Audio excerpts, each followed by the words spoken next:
11 ربیع الاول جمعرات کے دن انا آتینا کل کوثر 3 نسلوں کی تقدیریں بدل جائیں گی۔ اس وظیفے سے کروڑوں روپے کا فائدہ ہوگا۔ بسم اللہ الرحمن الرحیم۔ محترم ناظرین، ہماری آج کی ویڈیو ماہ ربیع الاول کے حوالے سے ہے۔ یہ ایک ایسا وظیفہ ہے جس کو پڑھنے سے آپ کی ساری پریشانی دور ہو جائے گی۔ جو شخص اس کو پڑھ لیتا ہے، اللہ تعالیٰ اس کے گھر اور اس کے گھر کے تمام افراد کو مالا مال کر دیتا ہے۔ اور یہ سورت جو شخص ربیع الاول میں اپنے گھر پڑھے گا، اللہ تعالیٰ اس گھر کے لیے پورے سال کا رزق کھول دے گا۔ پورے سال اس گھر کی ہر مشکل پریشانی کا خاتمہ ہو جائے گا اور اس کی برکت سے ہر مسئلہ حل ہو جاتا ہے، تنگ دستی کا خاتمہ ہو جاتا ہے۔ اگر کوئی شخص مقروض ہے، قرض سے نجات مل جاتی ہے۔ اگر کسی شخص کی اس کے علاوہ کوئی حاجت ہو، اس کے تصور سے پڑھ لے، اللہ تعالیٰ اس مقصد کے اندر اس بندے کو کامیابی عطا فرماتا ہے۔ سورت کوثر قرآن پاک کی ایک چھوٹی سی سورت ہے جس کی فضیلت بہت زیادہ ہے۔ سورت کوثر کو کثرت سے پڑھنے سے آپ کی ہر تکلیف، ہر بیماری، تنگ دستی ہو یا غربت، قرض ہو یا مرض، سورت کوثر ہر چیز کے لیے نہایت ہی طاقتور ہے۔ قرآن و حدیث کی روشنی میں اس سورت کی بہت زیادہ اہمیت ہے۔ اس سورت میں اللہ تعالیٰ نے اپنے پیارے محبوب حضرت محمد مصطفیٰ صلی اللہ علیہ وآلہ وسلم کو 2 ٹوک انداز میں حکم دیا ہے کہ آپ پر جو کتاب وحی کے ذریعے نازل کی گئی ہے، اس کی تلاوت کرتے رہو۔ کسی سے ڈرنے کی اور خوف زدہ ہونے کی آپ کو ضرورت نہیں ہے۔ یہ حکم تمام امت کے لیے بھی ہے، کیونکہ قرآن کریم کے تمام فیصلے اور احکام پوری طرح سچائی میں ہیں اور اس میں کسی طرح بھی باطل کی آمیزش نہیں ہو سکتی، اور انسان کو ہر حال میں اللہ تعالیٰ کو ہی پکارنا چاہیے، کیونکہ اللہ تعالیٰ کے سوا کوئی اور پناہ دینے والا، رزق دینے والا اور مسائل حل کرنے والا نہیں ہے، کیونکہ اللہ تعالیٰ ہی غفور الرحیم ہے اور ہر چیز پر قادر ہے۔ اس کے قبضہ قدرت میں دونوں جہانوں کی بادشاہت ہے اور وہ کن کی طاقت رکھتا ہے۔ محترم ناظرین، آپ کو نہایت ہی قیمتی عمل دے رہی ہوں۔ یہ آپ کو دوبارہ 1 سال کے بعد موقع ملنا ہے، اور یہ عمل آپ کو ایسے دے رہی ہوں جو تیر با ہدف ہے، اور اس عمل کی برکتیں پورا سال رہتی ہیں۔ اور اس قیمتی عمل کو جاننے کے لیے آپ اس ویڈیو کو اول سے آخر تک مکمل دیکھیے گا، کیونکہ یہ موقع زندگی میں بار بار نہیں ملتا۔ اگر اللہ نے آپ کو یہ موقع دے دیا ہے تو خدارا اگلا سال بہتر بنانا چاہتے ہیں، اور دوبارہ اگلا سال ہی آپ کو اس کی یہ برکتیں نصیب ہوں گی۔ بس آپ اس عمل کو اپنی ڈائری میں لکھ کر رکھ لیں، اور ہر سال جب ماہ ربیع الاول کا آئے تو آپ اس وظیفے کو ایک بار اپنے گھر میں لازمی پڑھ لیا کریں۔ جو ترتیب، جو طریقہ کار میں آپ کو بتاؤں، اس کے مطابق آپ لکھ کر رکھ لیں۔ ہر سال اس عمل کو کرتے رہیں۔ پورا سال کسی اور عمل کو کرنے کی بھی ضرورت نہیں پڑے گی۔ وہ دوست احباب جن کے کسی کام کے اندر کوئی بھی کسی بھی قسم کی رکاوٹ ہے، جو بڑے بڑے وظائف سے حل نہیں ہوا، یا وہ دوست احباب جو ڈاکٹروں سے مایوس ہو چکے ہیں، بیماریاں ان کے گھر میں آ چکی ہیں، ان کے جانے کا نام نہیں لیتی، ان دوست احباب سے گزارش ہے کہ اس عمل کو ایک مرتبہ ضرور آزمائیں، کیونکہ ایک ہی دن کا عمل ہے اور ربیع الاول کی 11 کو کرنا ہے۔ ربیع الاول کے ہر دن کی اتنی فضیلت ہے، حضور پاک صلی اللہ علیہ وآلہ وسلم نے خود ارشاد فرمایا کہ جب ربیع الاول کا کوئی بھی دن ہوتا ہے تو فرشتے مسجد کے دروازے پر کھڑے ہو جاتے ہیں، اور وہ پہلے آنے والے کو پہلے لکھتے ہیں، بعد میں آنے والے کو بعد میں لکھتے ہیں، اور جیسے جیسے جو شخص مسجد میں آتا ہے اسی کے مطابق اس کا نام لکھا جاتا رہتا ہے۔ اس لیے ناظرین، حضور صلی اللہ علیہ وآلہ وسلم نے فرمایا کہ جو پہلے آتا ہے مسجد کے اندر، اللہ تعالیٰ اس کو 1 اونٹ ذبح کرنے کا ثواب ملتا ہے، جو بعد میں آتا ہے اسے 1 گائے ذبح کرنے کا ثواب ملتا ہے۔ اور جتنی جلدی ہو سکے آپ اس عمل کو ضرور کر لیں۔ اللہ کے فضل و کرم سے آپ کے لیے رب کائنات رزق کے کیسے دروازے کھولتا ہے۔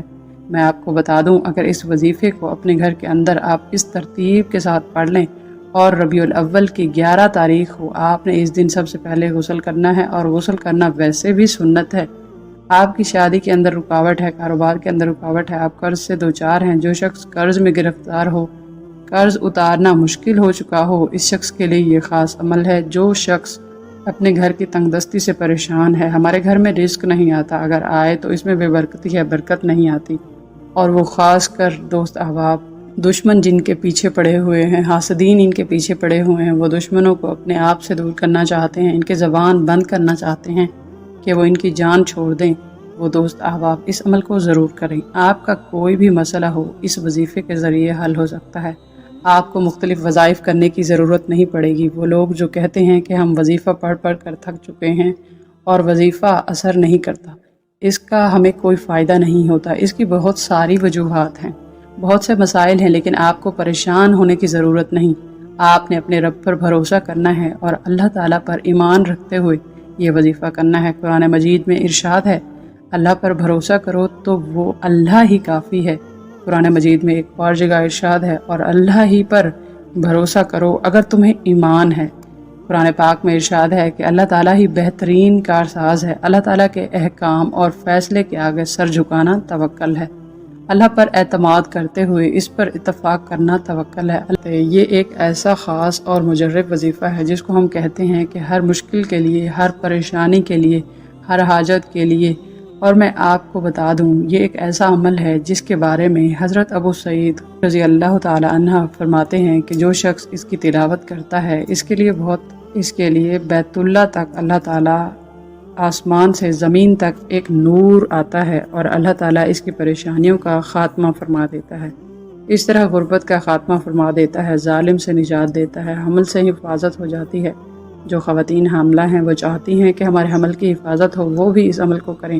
اس طرح ایک بزرگ کا قول ہے کہ وہ کہتے ہیں اگر ربیع الاول کی 11 تاریخ کو کوئی شخص اس کو پڑھ لے، اس کے بعد صرف ایک مرتبہ پڑھ لے، تو آپ کو ایک مرتبہ اس کے پڑھنے کا بتا رہی ہوں، لیکن وہ فرماتے ہیں کہ کسی ایک مرتبہ خلوص دل کے ساتھ اس کو پڑھا جائے، اس کے بعد سجدہ ریز ہو کر، جس طرح ہم نماز کا سجدہ کرتے ہیں اس طرح سجدہ کر کے اللہ کی بارگاہ میں صرف دعا کی جائے اپنے مقصد کے بارے، اس میں کامیابی حاصل ہوگی۔ بے شک اللہ ہر راز کو جانتا ہے۔ اللہ تعالیٰ ہمارے دلوں میں موجود جو کچھ چل رہا ہے، جس مقصد کے لیے وظیفہ پڑھو گے، اللہ تعالیٰ اس سے باخبر ہے، اور فرماتے ہیں کہ اس کے باوجود اللہ کی بارگاہ میں التجا کریں کہ یا باری تعالیٰ میرا فلاں مقصد ہے، فلاں پریشانی ہے، میں قرض سے ڈوب رہا ہوں۔ وہ فرماتے ہیں کہ کوئی نہ کوئی ایسی صورت لازمی پیدا ہو جاتی ہے، اس کا سارا قرض اسی ہفتے ادا ہو جاتا ہے، اگرچہ وہ جتنا ہی زیادہ مقروض کیوں نہ ہو۔ اللہ کے فضل و کرم سے ہر طرح کی پریشانی کا خاتمہ ہو جائے گا۔ محترم ناظرین، وظیفے کی طرف آتے ہیں۔ ناظرین، سب سے پہلے آپ نے غسل کرنا ہے، اور غسل کرنے کے بعد پاک صاف کپڑے پہننے ہیں۔ پاک صاف کپڑے پہن کر آپ نے اس طرح کرنا ہے کہ ہلکی سی خوشبو جو بھی میسر ہو آپ نے وہ لگا لینی ہے۔ اپنے وجود کو، اپنے جسم کو خوشبو لگا کر آپ نے قبلے کی جانب بیٹھ جانا ہے، یعنی خانہ کعبہ کی طرف ہم منہ کر کے نماز پڑھتے ہیں، اسی طرف آپ نے منہ کر لینا ہے، اور منہ کر کے سب سے پہلے 3 مرتبہ آپ نے درود پاک پڑھنا ہے۔ ایک بار ثواب کی نیت سے میرے ساتھ بھی پڑھ لیجئے۔ اللہم صلی علی محمد وعلی آل محمد کما صلیت علی ابراہیم وعلی آل ابراہیم انک حمید مجید۔ اللہم بارک علی محمد وعلی آل محمد کما بارکت علی ابراہیم وعلی آل ابراہیم انک حمید مجید۔ آپ نے سورۃ کوثر کی اس طرح سے تلاوت کرنی ہے کہ سب سے پہلے تعوذ اور تسمیہ آپ نے 11 بار پڑھنا ہے، یعنی کہ اعوذ باللہ من الشیطان الرجیم بسم اللہ الرحمن الرحیم 11 بار پڑھنے کے بعد ناظرین آپ نے استغفار پڑھنا ہے 11 بار ہی، تاکہ آپ کے تمام گناہوں کو، جن گناہوں کی وجہ سے ہم مشکلات کا شکار ہو جاتے ہیں، پریشانیوں کا شکار ہو جاتے ہیں، ایسے نہیں کہ ہم پر جادو جنات ہو جاتے ہیں، کوئی بندہ ہمارے اوپر جادو کروائے، بندش کروائے تو پھر ہی ہمارے معاملات خراب ہوتے ہیں۔